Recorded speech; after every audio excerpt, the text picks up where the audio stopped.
Bollywood silver screen presenting good bye Christopher robin. ये एक सच्ची कहानी है और इस कहानी को सुनने के बाद आप जान पाएंगे कि कैसे विनी द पूह कार्टून, जो कभी न कभी हर एक बच्चे और बड़े की पसंद रहा है, उसका इजाद कैसे हुआ और क्रिस्टोफर रॉबिन कौन था और किन हालातों में ये सारी कहानियां बनी। ये कहानी शुरू होती है वर्ल्ड वॉर 2 से सन 1941 में, जब एक आदमी जिसका नाम एलन अलेक्जेंडर मिलर है, उसके पास एक औरत का लेटर आता है और उस लेटर को देखकर वो इमोशनल हो जाता है और कहानी फ्लैशबैक में चली जाती है। और अब कहानी आती है वर्ल्ड वॉर 1 सन 1916 में, जब एलन इस जंग का हिस्सा होता है। वो जंग लड़ता है और जंग लड़ने के बाद वो अपनी पत्नी डेफनी के पास वापस आता है। जंग खत्म हो चुकी है। एलन पेशे से एक मशहूर राइटर होता है जो कविताएं और नाटक लिखता है। अब धीरे धीरे वक्त बीतता है और इनके घर में एक बच्चा पैदा होता है और उस बच्चे का नाम ये क्रिस्टोफर रॉबिन रखते हैं। प्यार से वो उसे बिली मून बुलाते हैं। हालांकि एलन की बीवी क्रिस्टोफर के पैदा होने से बिल्कुल खुश नहीं होती, क्योंकि वो नहीं चाहती थी कि उनके घर में लड़का हो, वो चाहती थी कि उनके घर में लड़की हो। वो एलन को बोलती कि मैं अब इससे प्यार नहीं कर सकती, क्योंकि जब ये बड़ा हो जाएगा तो ये भी जंग में जाएगा और मुझे भी इसका इंतजार करना पड़ेगा जिस तरह से मैंने तुम्हारा इंतजार किया था, वो भी बिना किसी उम्मीद के। और अब मेरे अंदर ये सब सहने की शक्ति नहीं है। इसके बाद वो क्रिस्टोफर रॉबिन के लिए एक नैनी रखते हैं जिसका नाम ऑलिव होता है और ऑलिव क्रिस्टोफर रॉबिन से बहुत प्यार करती है। धीरे धीरे वक्त बीतता है और क्रिस्टोफर रॉबिन 3 साल का हो जाता है। लेकिन इन 3 सालों में सिर्फ ऑलिव ने उसका ध्यान रखा होता है, क्योंकि उसके माँ बाप पार्टीज में और अपने काम में बहुत बिजी होते हैं। वो क्रिस्टोफर रॉबिन पर ध्यान दे नहीं पाते और एलन लगातार नाटक लिखता है।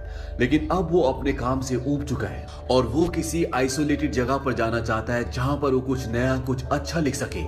इसीलिए वो अपने पूरे परिवार के साथ इंग्लैंड की एक कंट्री साइड जगह पर चला जाता है, जो पूरी तरह से एक जंगल होता है। और अब एलन का पूरा परिवार वहां पर शिफ्ट हो गया है। लेकिन वहां पर शिफ्ट होने के बाद भी एलन कुछ ज्यादा लिखता नहीं है। अब जब यहाँ पर उनका पूरा परिवार शिफ्ट हो जाता है तो डेफनी अपने बेटे क्रिस्टोफर रॉबिन को कुछ खिलौने देती है, जिसमें एक टेडी बेयर होता है, एक पिगलेट होता है, एक टाइगर और एक गधा। और इन सब खिलौनों को पाकर क्रिस्टोफर रॉबिन बहुत खुश होता है। क्रिस्टोफर अपनी मॉम से पूछता है कि इस टेडी बेयर का नाम क्या है। उसकी मॉम बोलती है कि इसका नाम एडवर्ड है। और अब वो अपने खिलौनों के साथ खेलना शुरू कर देता है। अब एक दिन क्रिस्टोफर के डैड एलन जंगल की तरफ जा रहे होते हैं और क्रिस्टोफर भी उनका पीछा करना शुरू कर देता है। और जब उसके डैड उसे देखते हैं तो उसके डैड बोलते हैं कि तुम्हें घर जाना चाहिए। क्रिस्टोफर बोलता है क्या मैं वापस चला जाऊं? उसके डैड बोलते हैं कि नहीं, चलो मेरे साथ। और वो दोनों आगे चलना शुरू करते हैं। अब क्रिस्टोफर अपने डैड से बोलता है कि मेरे पास जो डोंकी है, क्या आप उसके लिए कोई नाम रख सकते हैं? उसके डैड बोलते हैं कि उसका नाम ईयोर है। और इस नाम को सुनकर क्रिस्टोफर बहुत खुश होता है। अब जब ये आगे जा रहे होते हैं तभी एलन को मधुमक्खियों की आवाज सुनाई देती है और उस आवाज को सुनकर वो सहम जाता है। दरअसल उस आवाज से उसे वर्ल्ड वॉर 1 की याद आती है, जब वो जंग में था और आज भी उसके दिमाग से वो यादें निकल नहीं पाई हैं। क्रिस्टोफर बोलता है कि ये तो सिर्फ मधुमक्खियां हैं, ये अपना शहर ढूंढने के लिए आई है। और ये सुनने के बाद उसके डैड रिलैक्स हो जाते हैं और वो दोनों वहां से घर वापस आ जाते हैं। घर वापस आने के बाद एलन की पत्नी उससे बोलती है कि तुम यहाँ पर कुछ लिखने के लिए आए हो और तुमने अभी तक कुछ लिखना शुरू भी नहीं किया। जंग के बाद पूरा देश सदमे में, लोगों की जिंदगी बेरंग हो गई है और अगर तुम जंग के खिलाफ किताब लिखोगे तो तुम उनकी बेरंग जिंदगी में रंग भर दोगे। डेफनी बोलती है कि मैं लंदन जा रही हूँ, क्योंकि तुम एक ऐसे राइटर हो जो लिखता ही नहीं और अगर तुम लिखोगे नहीं तो तुम्हें झेलना मुश्किल है। एलन बोलता है कि तुम वापस कब आओगी? वो कहते हैं कि जब तुम लिखना शुरू करोगे। अब जब वो लंदन जा रही होती है तो नैनी बोलते हैं कि मैं और क्रिस्टोफर भी आपके साथ आ जाते हैं ताकि हम क्रिस्टोफर को जू दिखा सकें। और क्रिस्टोफर, नैनी और क्रिस्टोफर की मॉम डेफनी ये सब के सब लंदन में जू जाते हैं। जू में ये सब एक बहुत बड़े बेयर को देखते हैं। क्रिस्टोफर पूछता है कि इसका नाम क्या है? नैनी बोलती है कि इसका नाम विनी है, क्योंकि ये विनीपेग से है। जू घूमने के बाद नैनी और क्रिस्टोफर घर वापस आ जाते हैं, लेकिन उसकी मॉम डेफनी वहीं लंदन में रुक जाती है। और अगले दिन नैनी को 3 दिन की छुट्टी लेकर अपनी मॉम को देखने के लिए जाना पड़ता है, क्योंकि उसकी मॉम की तबीयत बहुत ज्यादा खराब होती है और इनका कुक भी पहले से छुट्टी पर होता है। इसीलिए घर पर अब सिर्फ क्रिस्टोफर रॉबिन और उसके डैड एलन बचे हैं। अगली सुबह जब एलन कुछ लिख रहे होते हैं तभी उनके पास क्रिस्टोफर आता है। क्रिस्टोफर बोलता है कि मुझे पता है कि आप जंग के लिए कोई किताब लिख रहे हैं, ये एक अच्छा आइडिया है। अगर आप मेरे लिए कुछ लिखेंगे तो मैं उसे जरूर पढ़ूंगा। एलन बोलते हैं क्या तुम मेरे साथ बाहर घूमने चलोगे? क्रिस्टोफर बोलता है ठीक है। और ये दोनों बाहर घूमने जाते हैं। और जब ये घूम रहे होते हैं तभी क्रिस्टोफर उसे बताता है कि जब हम जू में गए थे तो वहां पर मैंने एक भालू को देखा था जिसका नाम विनी था। और उसका नाम विनी इसलिए था क्योंकि वो विनीपेग से था। सिपाहियों ने उसकी मॉम को मार दिया और वो जू में आ गया, जहां उसे सब घूरते हैं। इसके बाद एलन अपने बेटे को बोलता है कि यहाँ पर मधुमक्खियां हैं अगर यहाँ पर मधुमक्खियां हैं तो यहाँ पर भालू भी होंगे। क्रिस्टोफर बोलता है कि यहाँ पर भालू नहीं है। तभी उसके पिता उसे पेड़ पर एक भालू दिखाते हैं जो कि क्रिस्टोफर का टेडी बेयर होता है, जिसका नाम होता है एडवर्ड, जो उसकी मॉम ने उसे खिलौना दिया होता है। दरअसल उसके डैड उसके साथ खेल रहे होते हैं। क्रिस्टोफर बोलता है कि आज से मैं इसे विनी बोलूंगा और वो उसका नाम विनी रख देता है। और उसके डैड क्रिस्टोफर के साथ इसी तरह से खेल खेलना शुरू कर देते हैं। जब वो डिनर करते हैं तब वहां पर खाना बहुत ज्यादा होता है और उसके डैड वहां पर उसके सारे खिलौनों को बिठा देते हैं। और ये सब करने में क्रिस्टोफर को बहुत मजा आ रहा होता है क्योंकि उसके पिता पहली बार उसके साथ खेल रहे होते हैं, उसके साथ टाइम बिता रहे होते हैं। और इस खेल में वो अपने बेटे के साथ बहुत सारी कहानियां बनाता है। वो टाइगर का नाम टिगर रख देते हैं, बेयर का नाम विनी, और जो उनके पास डोंकी होता है उसका नाम ईयो रखते हैं, और पिगलेट का पिगलेट। और इसी तरह इनके पास अब बहुत सारी कहानियां हैं। और एलन शहर से अपने एक दोस्त को बुलाता है जो क्रिस्टोफर रॉबिन और उसके खिलौनों के बहुत सारे स्केचेस बनाता है ताकि वो उसे अपनी कहानी में इस्तेमाल कर सके। और इसके साथ साथ वो एक पोयम भी लिखता है और उस पोयम को वो अपनी पत्नी को भेजता है। इस पोयम का नाम होता है वेस्पर्स और ये विनी द पू से रिलेटेड होती है। और कुछ दिनों बाद उसकी पत्नी घर वापस आ जाती है और वो उसे बताती है कि मैंने तुम्हारी पोयम को पब्लिश करवा दिया और वो लोगों को बहुत पसंद आई है। और अब एलन विनी द पू किताब के ऊपर और भी ज्यादा मेहनत करना शुरू कर देता है। और जब उसकी पहली किताब पब्लिश होती है तो वो रातों रात फेमस हो जाता है।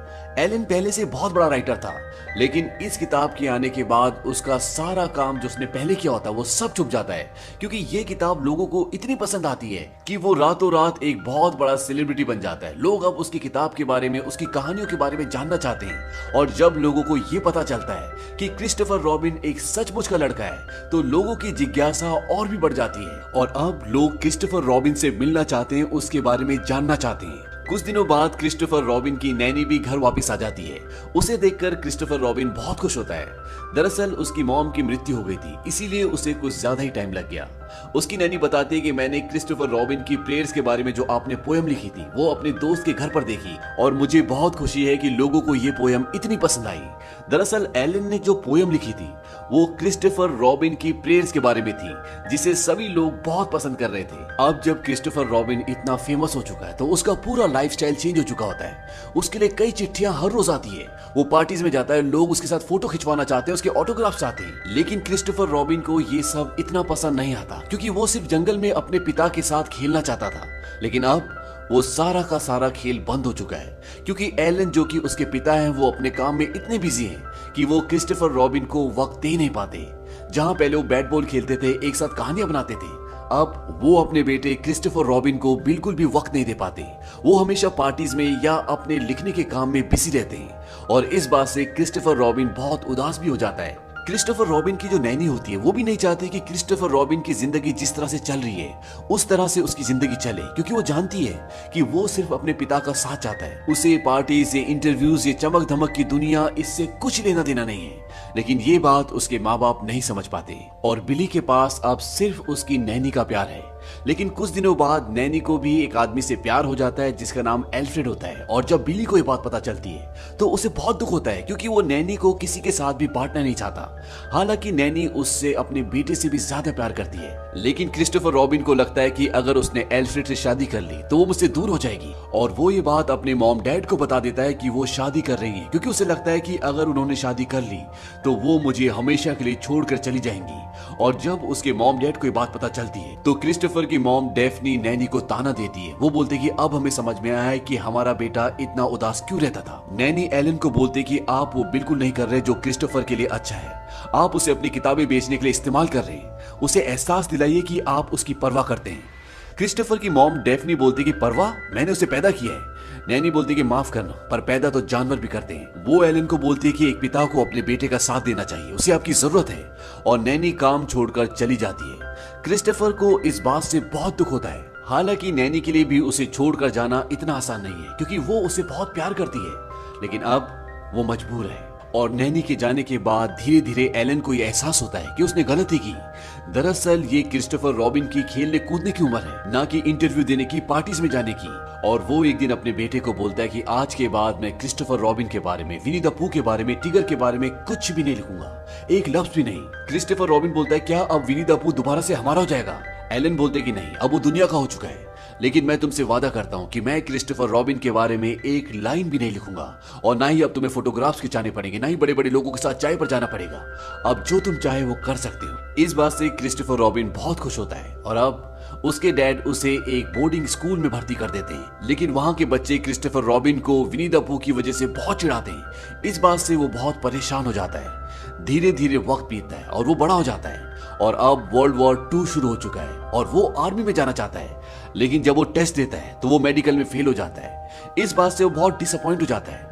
दरअसल वो आर्मी में जाना चाहता है, वो अपने देश के लिए कुछ करना चाहता है, अपनी एक पहचान बनाना चाहता है। और वो अपने डैड से बोलता है कि मैं जानता हूं कि आप मुझे मेडिकल में पास करवा सकते हैं, क्योंकि देश के हर एक नागरिक के दिल में आप बसे हुए और ये सब मेरी वजह से मुमकिन हो पाया है। और एलन ना चाहते हुए भी उसे आर्मी में भर्ती करवा देते हैं। और वॉर में जाने से पहले क्रिस्टोफर अपने डैड को बोलता है कि उस बेर ने मेरी जिंदगी खराब कर दी। मैं जहां भी जाता हूं लोगों को पता चल जाता है। जब मैं छोटा था हम जंगल में खेलते थे और फिर आपने किताब लिखी और सब कुछ खत्म हो गया। आप पूरी तरह से बदल गए। एलन बोलता कि ये सच नहीं है। जैसे ही मुझे एहसास हुआ मैंने वो लिखना छोड़ दिया था। वो मेरी जिंदगी के सबसे अच्छे दिन थे। क्रिस्टोफर बोलता है फिर आपने उन्हें बेच दिया। एलन बोलता है कि तुमने ही कहा था कि मेरे बारे में किताब लिखो। क्रिस्टोफर बोलता है कि मैंने मेरे बारे में नहीं, मेरे लिए कहा था। और इसके बाद क्रिस्टोफर ट्रेन से वहां से जंग पर चला जाता है। कहानी वापस प्रेजेंट में आती है और एलन वो लेटर खोलता है जो अभी अभी उसे मिला है। उसमें लिखा होता है कि आपके बेटे लापता है, संभवतः मारे गए। इस खबर को सुनकर वो पूरी तरह से टूट जाता है। उसकी पत्नी भी बहुत रोती है और इसके बाद एलन क्रिस्टोफर की नैनी के पास जाता है। नैनी को जब ये पता चलता है तो नैनी भी फूट फूट कर रोती है, क्योंकि वो आज भी क्रिस्टोफर से बहुत प्यार करती है, उसे अपना बेटा मानती है। और एक रात को जब एलन अपने घर के बाहर बैठा होता है तो तभी उसे सामने से कोई आता हुआ नजर आता है। और जब वो ध्यान से देखता है तो उसका बेटा क्रिस्टोफर रॉबिन वहां से आ रहा होता है। वो जिंदा होता है और उससे हाथ मिलाता है। एलन अपने बेटे को बोलता है क्या तुम सच में बिली मून हो, क्योंकि वो अपने बेटे को हमेशा बिली मून ही कहकर बुलाता था। वो कहता है कि हाँ मैं जिंदा हूँ। इसके बाद क्रिस्टोफर रॉबिन की मॉम भी आ जाती है और वो भी अपने बेटे को देखकर बहुत खुश होती है। उसकी आंखों में आंसू आ जाते हैं। और जब नैनी को पता चलता है कि क्रिस्टोफर रॉबिन जिंदा है तो वो उसे मिलने आती है और उसके गले लगकर वो बहुत रोती है। इसके बाद क्रिस्टोफर अपने डैड को बोलता है कि जब हम रेगिस्तान में थे और हम पर फायरिंग हो रही थी तो एक आदमी गाना गाने लगा विनी द पूह का। और जब वो गा रहा था तो उसको अपने घर की याद आ रही थी। वो गाना उसे उसके बचपन में ले गया।